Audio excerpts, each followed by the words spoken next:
शादीशुदा लोगों के लिए एक बड़ी सीख। पति ने पत्नी को किसी बात पर 3 थप्पड़ जड़ दिए।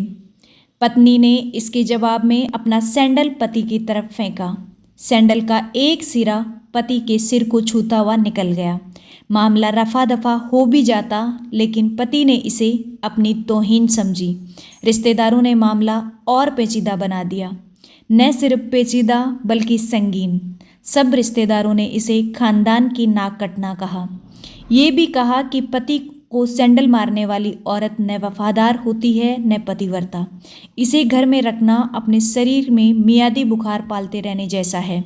कुछ रिश्तेदारों ने यह भी पश्चाताप जाहिर किया कि ऐसी औरतों का भ्रूण समाप्त कर देना चाहिए।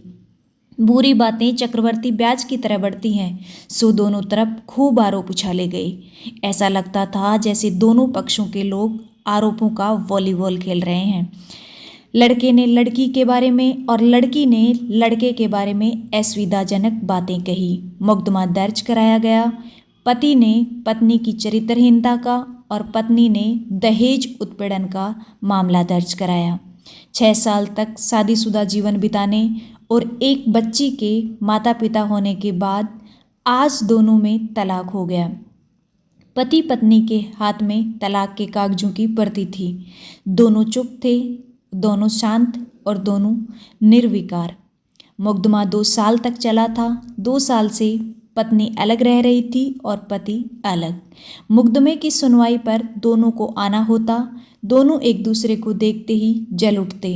दोनों गुस्से में तपने लगते। दोनों में बदले की भावना का आवेश होता।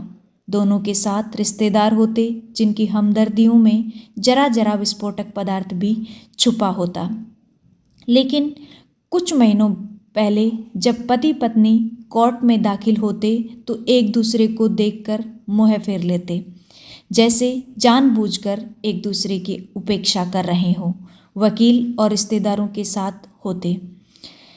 दोनों को अच्छा खासा सबक सिखाया जाता कि उन्हें क्या कहना है। दोनों वही कहते।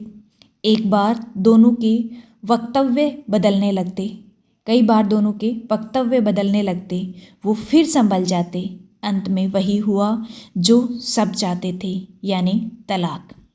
पहले रिश्तेदारों की फौज साथ होती थी, आज थोड़े से रिश्तेदार साथ थे। दोनों तरफ के रिश्तेदार खुश थे। वकील खुश थे, माता पिता भी खुश थे। तलाकशुदा पत्नी चुप थी और पति खामोश था। यह महज इत्तेफाक ही था कि दोनों पक्षों के रिश्तेदार एक ही टी स्टॉल पर बैठे, कोल्ड ड्रिंक्स लिया। यह भी महज इत्तेफाक ही था कि तलाकशुदा पति पत्नी एक ही मेज के आमने सामने जा बैठे, लड़की की बेंच और वो दोनों। कॉन्ग्रेचुलेशंस, आप जो चाहते थे वही हुआ, स्त्री ने कहा। तुम्हें भी बधाई, तुमने भी तो तलाक देकर जीत हासिल की, पुरुष बोला। तलाक क्या जीत का प्रतीक होता है? स्त्री ने पूछा। तुम बताओ, पुरुष के पूछने पर स्त्री ने जवाब नहीं दिया। वो चुप बैठी रही, फिर बोली, तुमने मुझे चरित्रहीन कहा था। अच्छा हुआ अब तुम्हारा चरित्रहीन स्त्री से पीछा छूटा। वो मेरी गलती थी, मुझे नहीं करना चाहिए था, पुरुष बोला। मैंने बहुत मानसिक तनाव झेला है। स्त्री की आवाज़ सपाट थी, न दुख न गुस्सा। जानता हूँ, पुरुष इसी हथियार से स्त्री पर वार करता है, जो स्त्री के मन और आत्मा को लहूलुहान कर देता है। तुम बहुत अच्छी हो। मुझे तुम्हारे बारे में ऐसी गंदी बात नहीं करनी चाहिए थी। मुझे बेहद अफसोस है, पुरुष ने कहा। स्त्री चुप रही। उसने एक बार पुरुष को देखा।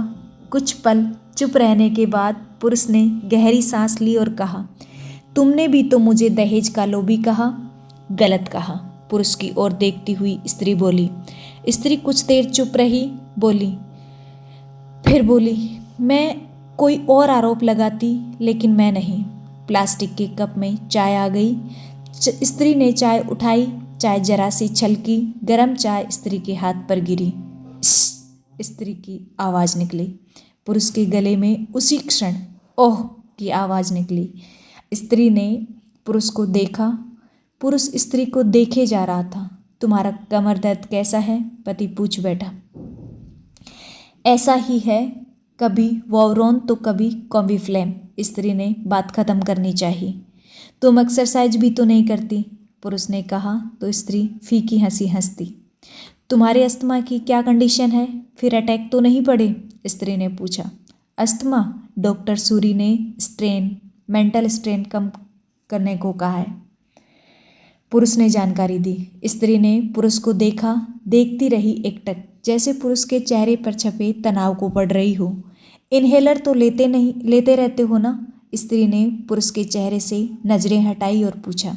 हाँ, लेता रहता हूँ, आज लाना याद नहीं रहा, पुरुष ने कहा। तभी आज तुम्हारी सांस उखड़ी उखड़ी सी है, स्त्री ने हमदर्द लहजे में कहा। हाँ, कुछ इस वजह से और कुछ, पुरुष कहते कहते रुक गया। कुछ तनाव के कारण, स्त्री ने बात पूरी की। पुरुष कुछ सोचता रहा, फिर बोला, तुम्हारे 4 लाख रुपए देने हैं और 6,000 रुपये महीना भी। हाँ, फिर? स्त्री ने पूछा। वसुंधरा में फ्लैट है, तुम्हें तो पता है, मैं उसे तुम्हारे नाम कर देता हूँ। 4 लाख रुपए फिलहाल मेरे पास नहीं है, पुरुष ने अपने मन की बात कही। वसुंधरा वाले फ्लैट की कीमत तो 20 लाख रुपए होगी, मुझे सिर्फ 4 लाख रुपए चाहिए, स्त्री ने स्पष्ट किया। बिटिया बड़ी होगी, 100 खर्च होते हैं, पुरुष ने कहा। वो तो तुम 6,000 रुपये महीना देते रहोगे, स्त्री बोली। हाँ, जरूर दूंगा, पुरुष ने उत्तर दिया। 4 लाख अगर तुम्हारे पास नहीं है तो मुझे मत देना, स्त्री ने कहा। उसके स्वर में पुराने संबंधों की गर्द थी। पुरुष उसका चेहरा देखता रहा। इतनी सहर्द और कितनी सुंदर लग रही थी सामने बैठी स्त्री, जो कभी उसकी पत्नी हुआ करती थी। स्त्री पुरुष को देख रही थी और सोच रही थी, कितना सरल स्वभाव का यह पुरुष जो कभी उसका पति हुआ करता था, कितना प्यार करता था उससे। एक बार जब वह गंगा में स्नान कर रही थी तो उसके हाथ से जंजीर छूट गई। फिर पागलों की तरह वह बचाने चला आया था उसे। खुद तैरना नहीं आता लाड साहब को, और मुझे बचाने की कोशिश कर रहा था। कितना अच्छा है, मैं खोट निकालती रही। पुरुष एकटक स्त्री को देख रहा था और सोच रहा था, कितना ध्यान रखती थी। स्टीम के लिए पानी उबालकर जग में डाल देती, उसके लिए हमेशा इन्हेलर खरीद लाती। सेरेटाइड ऑक्यूहेलर बहुत महंगा था, हर महीने कंजूसी करती, पैसे बचाती और ऑक्यूहेलर खरीद लाती। दूसरों की बीमारी की कौन परवाह करता है? ये करती थी परवाह, कभी जाहिर भी नहीं होने देती कि कितनी संवेदना थी इसमें। मैं अपनी मर्दांगी के नशे में रहा, काश जो मैं इसके जज्बे को समझ पाता। दोनों चुप थे, बेहद चुप, दुनिया भर की आवाज़ों से मुक्त होकर खामोश। दोनों भीगी आंखों से एक दूसरे को देखते रहे। मुझे एक बात कहनी है, पुरुष की आवाज़ में झिझक थी। कहो, स्त्री की सजल आंखों से उसे देखा। डरता हूँ, पुरुष ने कहा। डरो मत, हो सकता है तुम्हारी बात मेरे मन की बात हो, स्त्री ने कहा। तुम बहुत याद आती रही, पुरुष बोला। तुम भी, स्त्री ने कहा। मैं तुम्हें अब भी प्रेम करता हूँ, पुरुष बोला। मैं भी, स्त्री ने कहा। दोनों की आंखें कुछ ज़्यादा ही सजल हो गई थी, दोनों की आवाज़ जज्बाती और चेहरे मासूम। क्या हम दोनों जीवन को नया मोड़ नहीं दे सकते? पुरुष ने पूछा। कौन सा मोड़? स्त्री ने सवाल किया। हम फिर से एक साथ रहने लगें, एक साथ पति पत्नी बनकर, बहुत अच्छे दोस्त बनकर, पुरुष ने प्रत्युत्तर में कहा। ये पेपर? स्त्री ने पूछा। फाड़ देते हैं, पुरुष ने ये कहते हुए अपने हाथ से तलाक के कागजात फाड़ दिए। फिर स्त्री ने भी वही किया। दोनों उठ खड़े हुए, एक दूसरे के हाथ में हाथ डालकर मुस्कुराए। दोनों पक्षों के रिश्तेदार हैरान परेशान थे। दोनों पति पत्नी हाथ में हाथ डाल घर की तरफ बढ़ चले। घर जो सिर्फ और सिर्फ पति पत्नी का था। दोस्तों, पति पत्नी में प्यार और तकरार एक ही सिक्के के दो पहलू हैं। और अंत में सिर्फ मैं यही कहूँगी कि जरा सी बात पर कोई ऐसा फैसला न ले कि आपको ज़िंदगी भर अफसोस हो। दोस्तों, कहानी अच्छी लगी तो कमेंट करके ज़रूर बताइएगा। कहानी पसंद आई हो तो वीडियो को लाइक करें, शेयर करें, चैनल को सब्सक्राइब करें और वीडियो को पूरा देखने के लिए धन्यवाद।